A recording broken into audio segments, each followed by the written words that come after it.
In this video, we're painting Vashtorr the Arkifane, Lord of all soul forges, ready to lead a horde of bloodthirsty cultists and warp-forged chaos machines against the Dark Angels. So, without any further ado, let's get painting.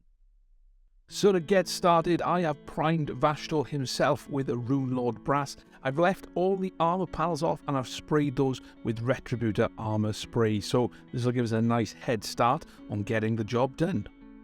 The first thing I want to do is paint all of the darker gold areas, and the colour I'm using for this is Balthasar Gold. Now we're going to look at covering some of the trim around the gold armour panels. We're also going to look at some of the various bits of metal on Vashtorr himself. Now you can choose which parts you do, it really doesn't matter, but I'm going to focus, like I said, on those trim elements and also on the big arms holding those wings together. We'll move on to painting the gold elements next, and the colour I'm going to use for this is Retributor Armour. So we've already got those panels done. This is more focusing on some of the parts of Vashtorr's mechanical wings, such as the decoration and studding across the top. We'll also paint some of those exhausts in this gold as well. So just take your time. It should cover in one coat, but just in case it doesn't, we're all good putting a second one on. We'll paint all of the silver next, and the colour I'm going to use for this is dark aluminium from Vallejo metal colour. Now, if you haven't got this, you can use lead belcher, that's just fine. I just prefer how this comes off the brush. Now, there's quite a few bits of silver to do, so take your time with this. We've got that tail to do, we've got all the sharp blades on his wings and his left hand, and there's also little bits of exposed piping and tubing that we can do as well, not to forget all those mechadendrites and tendrils coming off his hammer and out of the floor. With all that done, we'll now wash everything with Nuln Oil. That is everything apart from all of the Retributor Armour. So all of the silver, any Balthasar Gold and that Runelord Brass, we're going to cover that with Nuln Oil. When that's completely dry, we're then going to take some Agrax Earthshade. We're going to use this over those gold areas, but we're also going to use it over all the Nuln Oil areas as well. And the reason for this is to give it a bit of a dirty, grubby look, because if you look at the aesthetic of Vashtorr, it isn't quite a clean metal colour, it's quite a dirty, worn metal. We'll then start the highlighting of all the metal. So the first colour we're going to use is Sycorax Bronze. We're going to use this to highlight all of the parts that we painted with Balthasar Gold. So it's a nice, easy step. All you need to do is use the tip of your brush, make sure you haven't got too much paint, and we're just going to drag it along the shape of the model. Now this is a really easy stage, but it is a bit time consuming, and it does really pay to just be patient and not rush it. So do take your time with this, but it'll give you a nice sharp highlight on all those Balthasar Gold areas. Next up, we'll highlight all of the Runelord Brass areas using Canoptek Alloy. So this is a nice bright metal colour, and again all we're doing is making sure we haven't got too much on our brush and dragging the tip of our brush along the edge of the model to catch those sharp raised edges. And this should give you a very nice sharp highlight. Now if you do make any mistakes or you put it on too thick, then that's not a problem. You just paint over it with the base colour and it'll blend in quite nicely across the model as a whole. To highlight all of that silver, I'm going to use chrome from Vallejo Model Air. Now again, I'm going to use the same technique in following along and catching all those sharp edges, which makes it really easy to get a nice sharp silver highlight. The other thing I'm going to do as well, which I'll kind of do off cam, but you can see it in the final model, is I'm going to dry my brush off with the paint. So I've got very little paint on my brush. I'm just going to dab it along those blades of the wings, just to give the effect of a bright spots of silver that aren't quite as soiled as the rest of it. To highlight all of the gold, we'll use Liberator Gold. Now there's two different ways we're going to use this. The first is on those gold armour panels. You'll notice that there are some fairly obvious streaking lines on them, so there's some notches on there. So all we're going to do is paint lines along those armour panels, and this will give us a nice bright highlight. The other area we're going to use the Liberator Gold is just along those parts on the wing spines. We just want to catch those edges, and that's nice and easy, exactly the same way we painted the rest of the metal highlights, by getting a little bit on our brush and dragging it along those edges. The last thing we'll do with all of the gold is add some of that dirt and grime into the recesses. So we're going to use Typhus Corrosion for this, which is a technical paint. Make sure you're using an old brush as well. We just want to get a little bit on the brush, and we're just going to dab it and stipple it into those recesses. Now, don't worry if it goes in too thick, because the next thing we'll do is clean our brush, make sure that it's dry, it's cleaned off all the water, so it's not full of water, it's just a little bit damp. And then we'll use it to just feather the edges into the rest of the gold. And very easily, very simply, you're going to get a nice, dirty, muddy, murky effect on this gold armour that replicates the box art quite easily. We'll paint all of the black elements next, and this is a really easy step. You just need to be careful around the bits you've already finished. Now, I'm using Black Legion contrast paint because it covers really well. You can use whatever black you prefer. If you use a Baden black, AK Interactive black, it's entirely up to you.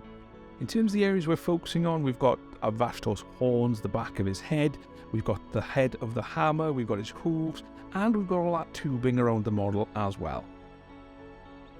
We'll highlight all of that black using Eshin Grey, which is, it's quite a difficult colour to use sometimes. It's not the best in terms of its coverage, but all we're looking to do is make sure that we've got some nice angled lines along those horns that are basically corresponding to the shape of the model. When it comes to highlighting things like the hammer, we can use the shape of the model again with a little bit on the tip of our brush, and also those tubes we've got across him, we can just follow the angles and the lines that are on there to get a nice basic highlight. And don't worry if this one's a little bit thick.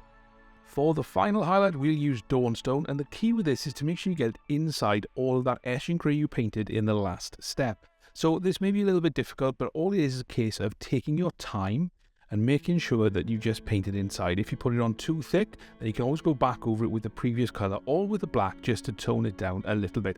So don't forget, we're doing all of those black areas we've previously done.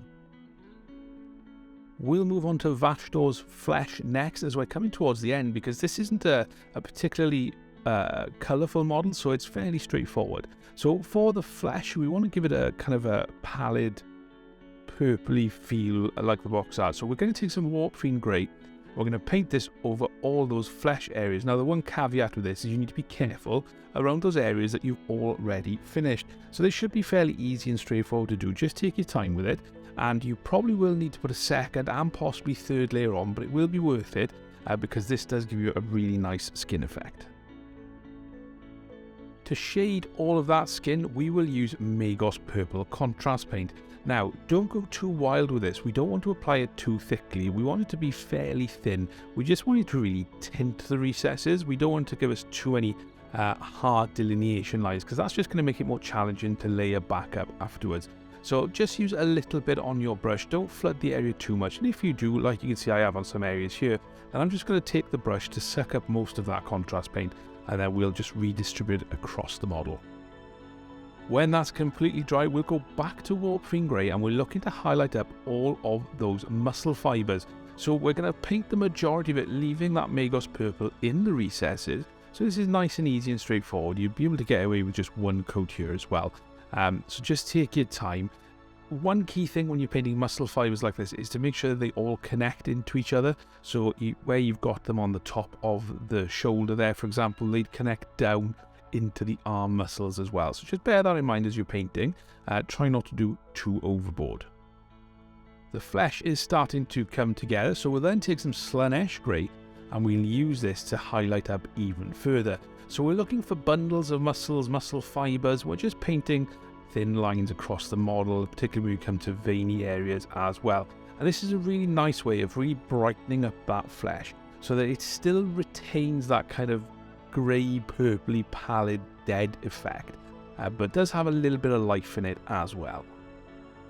To complete the flesh and make it pop, I'm just going to take 50-50 pallid witch flesh and that Slaanesh Grey, and again we're just looking to draw some fine lines across the model, pick out some of the veins as well, and as this dries it'll blend into the model quite nicely. And again, like I said in that last step, just adds a little bit of life into this kind of lifeless corpse flesh that Vashtorr has. We need to darken some parts of Vashtorr as well, so the bit around his back where he's got all those exhausts coming out of him, and also the end of that stretched flesh on the wings. So the colour we're going to use for this is Leviathan Purple contrast paint. We're going to mix it 50-50 with contrast medium, and we're just going to paint it into those areas where we want it. When we come towards the edge of the areas, we're going to clean our brush off and we're just going to feather that into the rest of the flesh. And this is a really easy way of getting a nice blend. If you do make any mistakes, it's really easy to paint over, and similarly, just to help smooth that blend even more, you can reinstate those highlights you did with Warpfiend Grey and Slaanesh Grey to really just accentuate the areas where you've got this little blend. Now, Vashtorr has lots of glowing bits on him as the Soulforged demon energy emanates from his body. So we've got things like the eyes, we've also got the exhaust, his mouth, we've got the grate on the hammer, we've got grates on the armor, we've got chaos runes and symbols all over him. So all we're going to do is paint all of these with white. So the colour I'm using is Bold Titanium White from Pro-Acryl. You can use whatever white you like. I'm just going to go around all the model, getting all of these covered. So it's time to get all of these glow effects in. So the first thing I do is Vashtorr's eyes. I'm going to paint these with Imperial Fist contrast paint. I'm then going to clean my brush off, and I'm going to take some Magmadroth Flame contrast, which is an orange colour, and I'm going to paint this into the lower parts of those eyes. Now I don't mind if this spills a little bit onto the eyelid as well, or the cheekbone, because actually there's going to be a little bit of a glow on there anyway. For any red glowing bits, now this goes for the bits on Vashtorr's face as well as the exhausts on the model, we're going to take some Baal Red contrast paint and just paint this straight over those areas. For Vashtorr's mouth, we're just going to paint them with Magmadroth Flame, and then we're going to blend some Imperial Fist yellow into them, so you get that really nice, easy, kind of orangey yellow, flamey glow, which is so easy and effective. It's really simple to do. Working around the rest of the model, so for that grill in the hammer, for example, we're very simply just going to paint Magmadroth Flame in there. We're then going to clean our brush off and then go back in and suck some of that paint up so that it gives a little bit of a glowing effect. And we're going to paint a little bit of Baal Red in the bottom of that circle as well, just to give us a really nice stoked fire effect. Across the rest of the Chaos runes, we're going to paint them with Baal Red. So again, very easy, just paint that in there. Clean your brush off and then run it back along that contrast paint. So as it sucks it up, it leaves it in the recesses and gives you a very easy kind of glow effect on all those runes. I'm going to do this for all the grates on Vashtorr as well. When it comes to that head of the hammer, I'm simply going to paint a little bit of Imperial Fist contrast paint into the middle. I'm going to clean my brush, dip it into a little bit of Baal Red, and then I'm going to wet blend this on the model. So all I'm doing is painting those edges, and you can see as the yellow gets drawn into it, you get a really nice flame effect that really does, again, this, what's that, a few seconds, and you've got a really nice effect on the hammer. For the haft itself, we're going to paint that Baal Red contrast paint all over it. We're then going to clean our brush off, make sure that it's not soaking wet but still damp, and we're going to paint over that same area again. And as you can see, this will take that Baal Red off, but it'll still give that glowing effect along all of the cracks, and also that overall red glow that his hammer haft has. And there you have it, Vashtorr the Arkifane, Lord of all Soul Forges, is done, ready to cause carnage on the tabletop. So I really hope you enjoyed this video. It was a little bit of a slog with the metallics, but hopefully you had some fun painting glow effects towards the end. So make sure you check out all of my other content, and I will see you next time.